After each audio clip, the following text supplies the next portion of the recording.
Afternoon friends, मैं सब दर्शक गोयानी बायोलाइफ बायोलॉजी में आप सबका स्वागत है।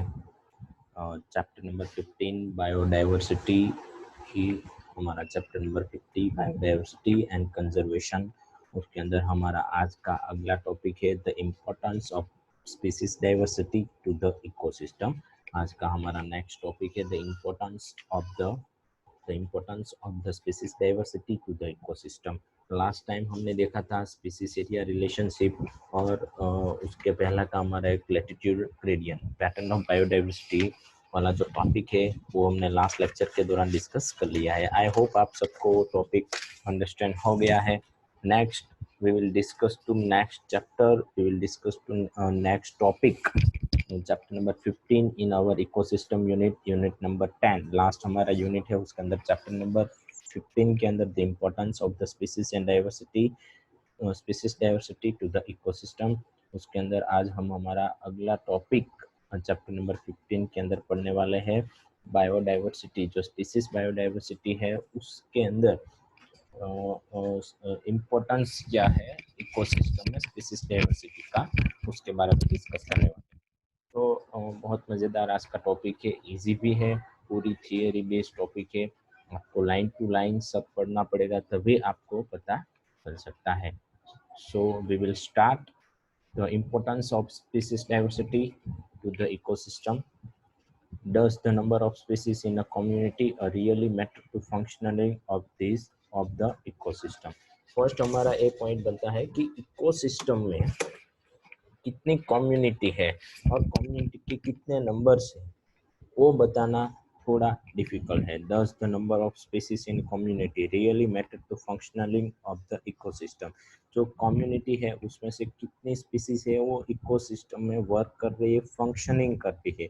ये क्वेश्चन का आंसर हमें बताना थोड़ा डिफिकल्ट है। यहाँ पे लिखा है this question for which ecologist have not be able to give a definitive answer.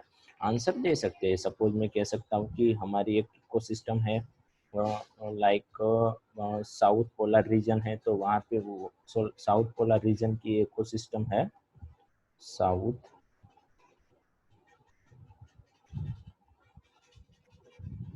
Polar region की ये जो स्पेसिफिक इकोसिस्टम है वहाँ पे लाइक 10,000 कम्युनिटी रहती है। उस 10,000 कम्युनिटी में से कितनी कम्युनिटी हेल्पफुल होती है, कितनी कम्युनिटी इकोसिस्टम में उसका इम्पोर्टेंस है वो बताना मुश्किल है। डेफिनेटली वो नहीं बता सकते, लेकिन ऐसा कह सकते हैं कि 10,000 में से 200, 300 या 400 स्पीसीज में इकोसिस्टम का फंक्शन, इकोसिस्टम में उसका इम्पोर्टेंस है। क्यों नहीं बता सकते? अब ऐसा क्वेश्चन है, क्यों सारी स्पीसीज के बारे में हम नहीं बता सकते? क्यों सारी स्पीसीज के बारे में हम ये नहीं कह सकते कि ये जो स्पीसीज है वो इकोसिस्टम में इम्पोर्टेंस है?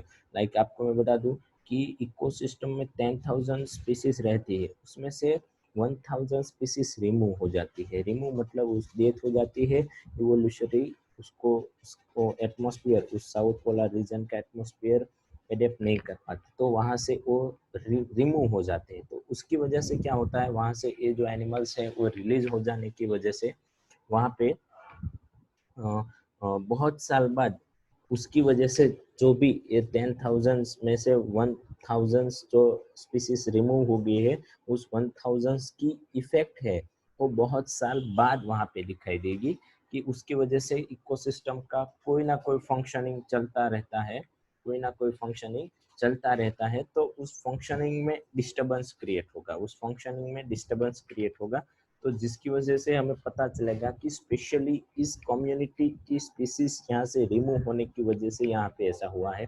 हमारी इसी टॉपिक के अंदर एक बेस्ट एग्जांपल्स भी दिया गया है। एग्जांपल्स क्या दिया गया है, हमें बताया गया है कि एक हमारे पास एरोप्लेन है, उस एरोप्लेन में से हर रोज एरोप्लेन में सारे उसके बोल्स होते हैं, एरोप्लेन के सारे पार्ट्स होते हैं, एरोप्लेन के सारे पार्ट होते हैं, एरोप्लेन के रिवेट होते हैं, सब कुछ होता है। अब उसमें millions thousands of peoples transportation aeroplanes में करते हैं। अब थाउजेंड्स पीपल में से हर एक पीपल होता है, पीपल्स होता है, कोई भी एक लोग होते हैं, कोई भी एक पीपल्स है, वो एरोप्लेन में से एक रिवेट रिमूव करेगा।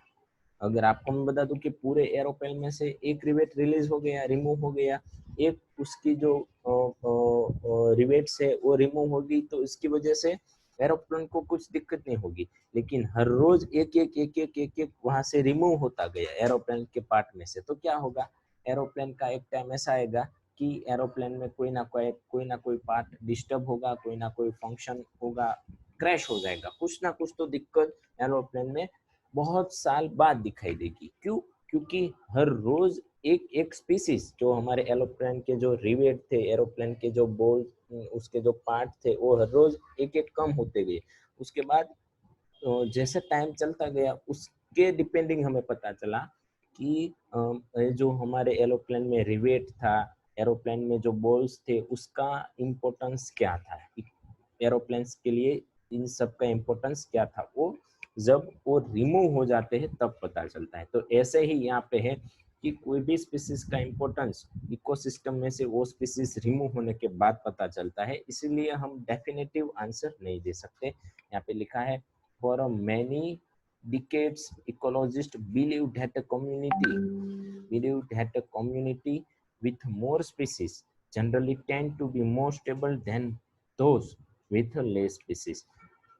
यहाँ पे इकोलॉजिस्ट हमें ये बताते हैं कि कोई भी रीजन में, कोई भी इकोसिस्टम में कम्युनिटी ज्यादा है, कोई भी इकोसिस्टम में कम्युनिटी ज्यादा है, तो वो कम्युनिटी वाला जो इकोसिस्टम है, सपोज यहाँ पे 2 इकोसिस्टम है, यहाँ पे बहुत ज्यादा कम्युनिटी है और इस रीजन में कम कम्युनिटी है, तो वो सबसे ज्यादा स्टेबल इकोसिस्टम कौन सी होगी, जहाँ पे कम्युनिटी ज्यादा है, क्योंकि इसमें से रिमूव होगी कोई स्पीसीज तो इसमें टाइम लगेगा, इसके अंदर इसकी अफेक्ट क्रिएट होने के लिए इसके अंदर टाइम लगेगा। और कंपैरिजन तो जहाँ पे लेस कम्युनिटी, लेस स्पीसीज है, वो लेस में से भी कम हो जाएगी, तो उसकी अफेक्ट हमने हाईली दिखाई देगी, उसकी अफेक्ट, उसकी जो इफेक्ट की फ्रीक्वेंसी है वो स्पीसीज रिमूव होने की वजह से वहाँ पे जो भी इफेक्ट क्रिएट हुई है वो ज्यादातर हमें ज्यादा पता चले। तो ये भी मोस्ट इम्पोर्टेंट पॉइंट है।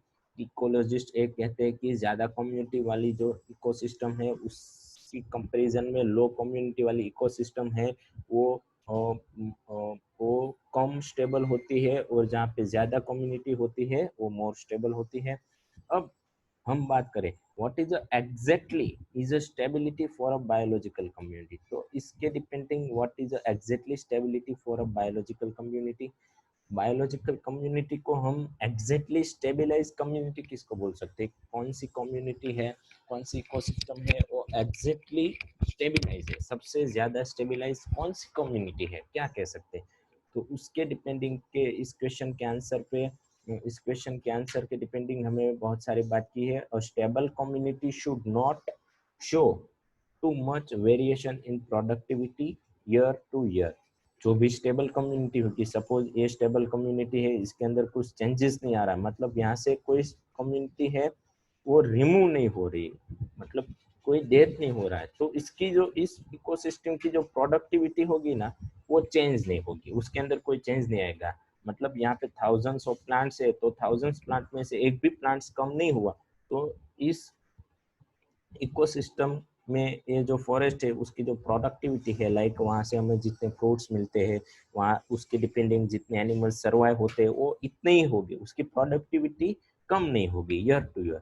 तो उसको हम बोल सकते हैं स्टेबल कम्युनिटी है, वहाँ की जो इकोसिस्टम है वो स्टेबल है, ऐसा कह सकते हैं। उसके बाद दूसरा पॉइंट से हमें it must be either resistant or resilient to oceanation disturbance, natural or man-made, and it must also and it must also be resistant to invention by alien species। अब जो भी स्पीसीज यहाँ पे जो कम्युनिटी है वो कम्युनिटी कोई बाहर की कम्युनिटी की इफेक्ट नहीं होनी चाहिए, उससे रेजिस्ट होनी चाहिए। सपोज यहाँ पे कोई एलियन स्पीसीज आई, बाहर से कोई स्पीसीज आई, तो वो यहाँ पे ग्रोथ होती है, इस जगह पे वो स्पीसीज ग्रोथ होती है, इसकी वजह से जहाँ वहाँ पे जो भी कम्युनिटी रह रही थी उसको कुछ इफेक्ट नहीं होनी चाहिए, मतलब ये रेजिस्ट होनी चाहिए उसके। जैसे कि मैं बात करूं कि ये जो कम्युनिटी है उसको इसके डिपेंडिंग कुछ भी दिक्कत नहीं होगी, कुछ भी तकलीफ नहीं होगी। उसके बाद मैं बात करूं कि नेचुरल और मैन मेड कोई प्रोसेस होगी, नेचुरल और मैन मेड कोई प्रोसेस होगी, तो उसकी वजह से भी इस कम्युनिटी, जो स्टेबल कम्युनिटी है, उसके अंदर कुछ चेंजेस नहीं होने चाहिए, तो उसको हम बोलते हैं stable community. Then after, we don't know how these attributes are linked to species richness in a community, but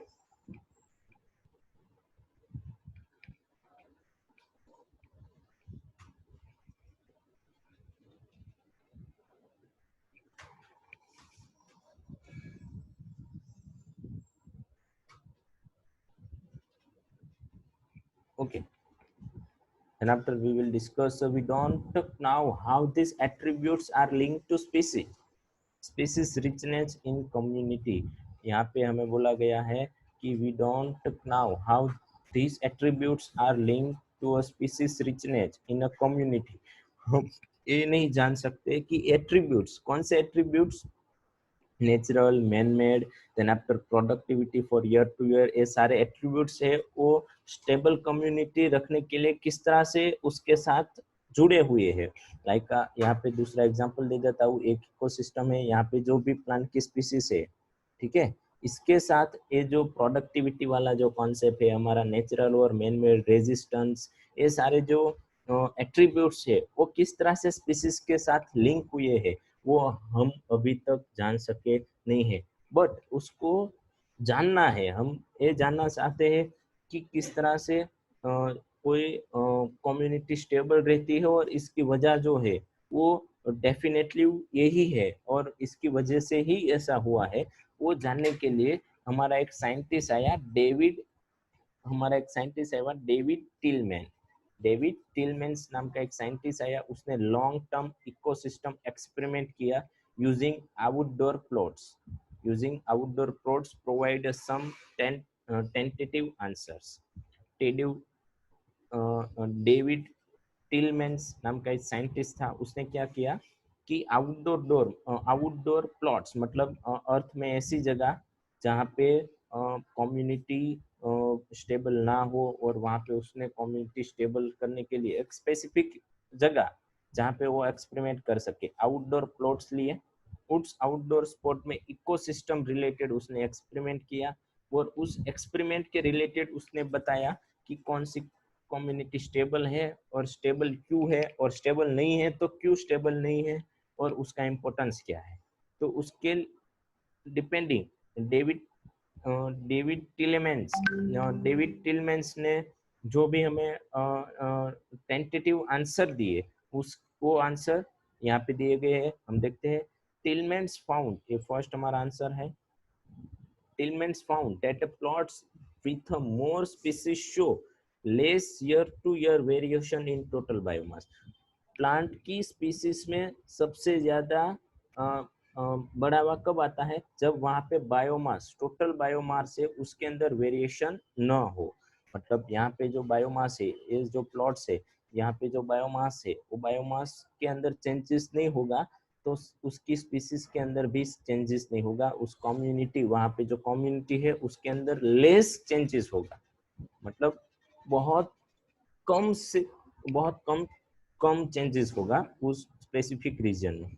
उसके बाद उसने देखा, he showed that in his experiment increase diversity contributes to higher productivity. और उसने बताया कि जहाँ पे हायर प्रोडक्टिविटी है वहाँ पे डाइवर्सिटी हायर है। इंक्रीज डाइवर्सिटी, कोई एक ऐसा उसने आउटडोर प्लॉट लिया जहाँ पे उसने स्पीसीज डाइवर्सिटी सबसे ज्यादा रखी। यहाँ के प्लांट है तो प्लांट की बहुत सारी वेरियस स्पीसीज यहाँ पे अवेलेबल है, तो उसकी प्रोडक्टिविटी भी कितनी होगी, सबसे ज्यादा। यही रीजन की प्रोडक्टिविटी भी इंक्रीज होगी, हायर प्रोडक्टिविटी।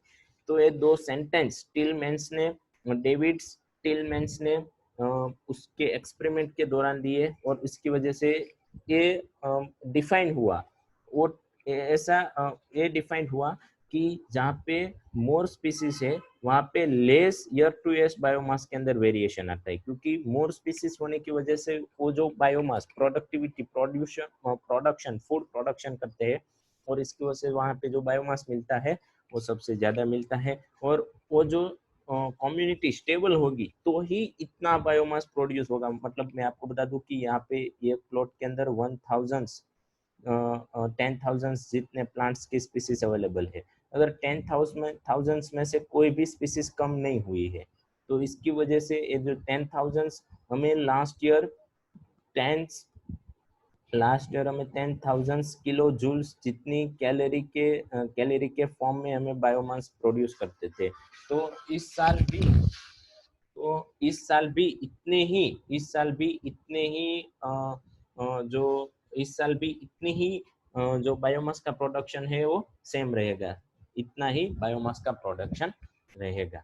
तो इसके ये था हमारा जो डेविड टिल्समैन ने अपने एक्सपेरिमेंट में जो वर्क किया वो इसके हिसाब से यहाँ पे मैंने एक फिगर दी है कि स्पीसीज रिचनेस जैसे बढ़ती है प्रोडक्टिविटी बढ़ जाती है।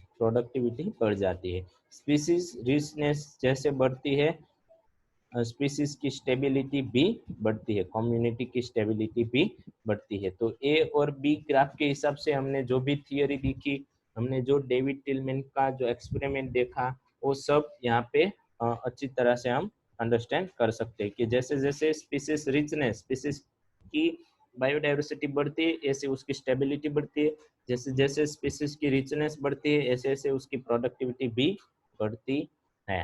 देन आफ्टर हमने लास्ट टाइम ये दो ecological diversity, species diversity and genetic diversity देखी, उसके अंदर भी स्टेबिलिटी और प्रोडक्टिविटी का कॉन्सेप्ट सेम है। उसके बाद हमें हमारी थियरी में नेक्स्ट टॉपिक हम डिस्कस करें तो हमारा नेक्स्ट टॉपिक हमारा जो नेक्स्ट थियरी है वो है although we may not understand completely how species richness contribute to the well-being of an ecosystem, we now enough to realize that rich biodiversity is not only essential for the ecosystem health but imperative for the very survival of the human race on this planet।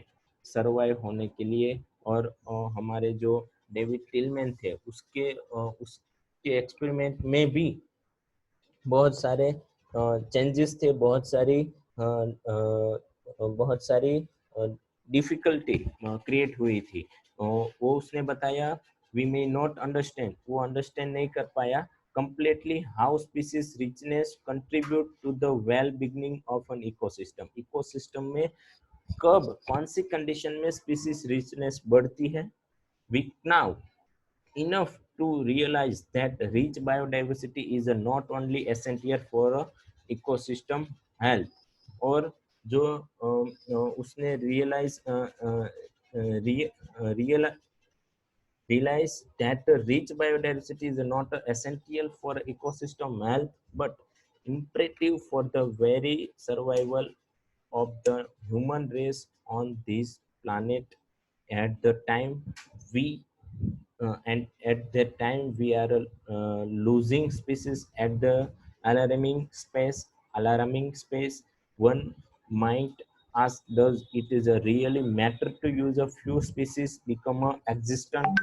Would western ghats ecosystem be less functions if it is a tree frog species is a lost forever? How is our quality of life affected if say instead of 20,000 we have only 15,000 species of ant on earth? अब मैं आपको बता दूं कि हमारा जो David Tilman था उसने जो एक्सपेरिमेंट किया वो क्या नहीं जान सकता था।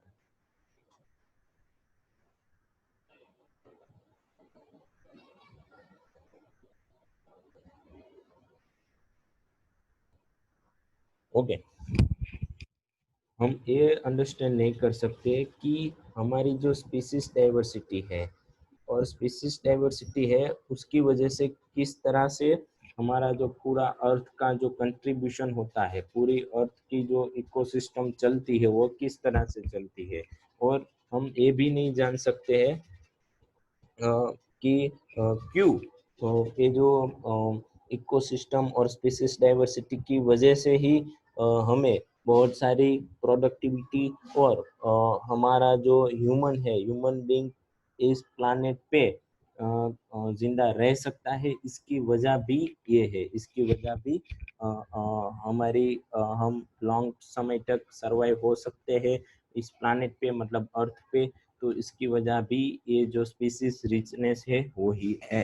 तो उसको हम, ये जो पूरा फॉर्मूला है ना, उसको हम कंप्लीटली अंडरस्टैंड नहीं कर सकते, हम ये नहीं दे सकते, उस उन सबके बीच में जो रिलेशनशिप है वो हम अंडरस्टैंड नहीं कर सकते। किस तरह से स्पीसीज रिचनेस है वो हमारे इकोसिस्टम को बढ़िया बना सकता है, किस तरह से हमारी जो स्पीसीज रिचनेस है वो हमारी इकोसिस्टम और हमारी जो बायोडाइवर्सिटी है और ह्यूमन बीइंग को लॉन्ग सर्वाइवल के लिए जरूरी है, वो आइडेंटिफाई करना, अंडरस्टैंड करना हमारे जो साइंटिस्ट थे डेविड टिलमैन, उसके लिए नामुमकिन था। उसने, ये नामुमकिन था, इसकी वजह भी थी उसके पास, क्यों इसके ये नामुमकिन था।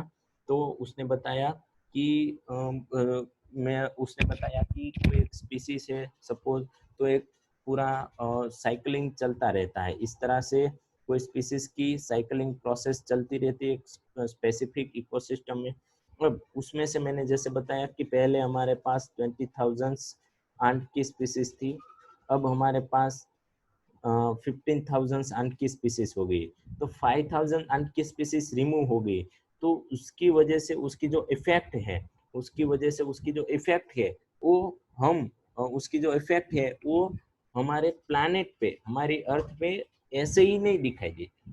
बट जैसे ही 20,000 में से सिर्फ 7 to 8,000 जितनी स्पीसीज एंट की रहेगी ना, तब हमें पता चलेगा कि आंट की कम्युनिटी का इम्पोर्टेंट क्या था, उसका इम्पोर्टेंट क्या था, और इसकी वजह से ह्यूमन को भी किस तरह का बेनिफिट मिलता था, किस तरह से हमारी इकोसिस्टम को ये जो आंट की स्पीसीज रिचनेस थी वो हेल्पफुल थी। तो डजेंट मैटर, जैसा कि मैं बता सकता हूँ, हमने पहले भी डिस्कस किया कि हम ये कभी भी नहीं कह सकते कि कौन सी कम्युनिटी है वो इम्पोर्टेंट है, कौन सी कम्युनिटी इम्पोर्टेंट नहीं है, क्योंकि सारी कम्युनिटी इम्पोर्टेंट नहीं है अर्थ में हमारी, ऐसे। ओके, सॉरी फॉर, हमारा नेटवर्क थोड़ा लूज हो गया, इसकी वजह से ऐसा हुआ। मैं बता दूं, हमारे पास फ्रॉग की स्पीसीज थी ऐसी, तो फ्रॉग की स्पीसीज भी हमारे वेस्टर्न घाट्स में से, वेस्टर्न घाट के इकोसिस्टम में से रिमूव हो गई, और इसकी वजह से वहाँ पे जो भी ट्री फ्रॉग फ्रॉग फ्रॉग थे, उसकी वजह से वहाँ पे जो भी फंक्शनल प्रोसेस हो रही थी वो लेस हो गई। जैसे कि ट्री फ्रॉग्स है, वो ट्री को कोई ना कोई बेनिफिट देते होंगे, तो बेनिफिट कम हो गया, तो ट्री को क्या हुआ, वेस्टर्न घाट के जो ट्री है वो वहाँ उसकी जो प्रोडक्टिविटी है उसके शायद हमारे, ओके।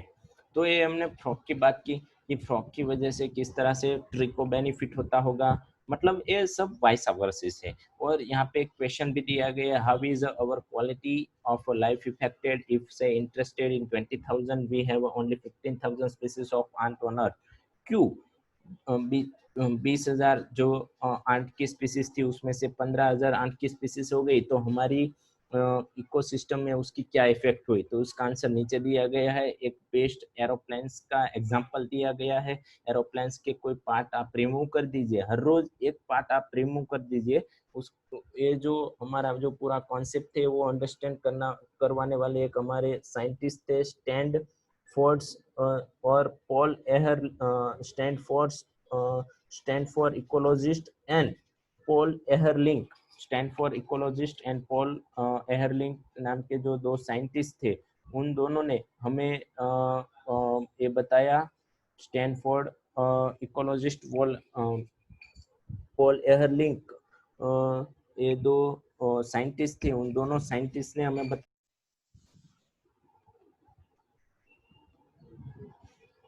ये दोनों साइंटिस्ट ने हमें बताया कि किस तरह से एक एरोप्लेन है, उस एरोप्लेन ना उसने एग्जांपल दिया कि एरोप्लेन्स के जो रिवेट्स है वो आप टाइम टू टाइम्स निकालते रहे, थाउजेंड्स ऑफ रिवेट्स प्रेजेंट होते हैं एरोप्लेन में, उसमें से आप रिवेट्स निकाल दो तो एक टाइम ऐसा आएगा कि जो हमारी फ्लाइट है उसकी सेफ्टी कम हो जाएगी और सम टाइम सारे रिवेट रिमूव हो जाएंगे तो फ्लाइट्स क्रैश भी हो सकती है। ऐसे ही हमारी इकोसिस्टम वर्क करती है, उसमें से स्पीसीज रिमूव होती रहती है रिवेट की तरह, और उसकी वजह से हमारा इकोसिस्टम डिस्टर्ब हो सकता है। तो ये था हमारा important of species diversity in the species diversity in the ecosystem.